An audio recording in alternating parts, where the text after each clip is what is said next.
Akalar, bugun sizlar bilan o'sha tezlik mahluqi bo'lgan McLaren GTR P1 haqida bitta obzor qilamiz.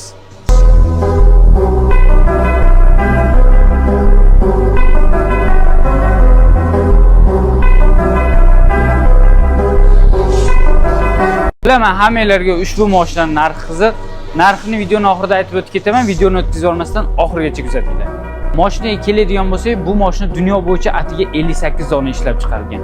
Kaputining ostida 980 ot kuchiga teng. Kelar, orqa qismiga keladigan bo'lsak, orqasida sizlarni ulkan va haybat karbondan qilingan spoilerlar kutib oladi. Eng qizig'i, spoilerlarda McLaren P1 GTR logolari tushirilgan. Orqa qismiga keladigan bo'lsak, ko'rishingiz mumkin.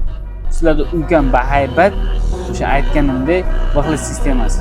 Eng qizig'i bamperlarni qaranglar, buni karbondan qilingan. Biz ayni damda hozir Force Motors'damiz akalar. Xo'p, akalar, ko'pchilikka qiziq bo'lgan motorga keladigan bo'lsak, 308 litrli V8 twin turbo motor yotibdi. 0 dan 100 gacha atiga 2 soniyada chiqadi, 980 ot kuchiga teng akalar. Mashinaning narxi ko'pchilikka qiziq aytganimdek, bu mashinaning narxi qancha deb o'ylaysizlar? Taxmin qildinglarmi? Taxminlardan ham ancha yuqorida. 2,5 million AQSh dollari, balkim undan ham ortiq bo'lishi mumkin. Xo'p, bizni kuzatishda davom etinglar. Bunaqa mashina hal kelgusida bombalarni qo'yamiz. Rahmat katta, joninglar sog' bo'lsin va video yoqqan bo'lsa, bitta like bosib, kommentariyada fikringizni qoldirib ketinglar.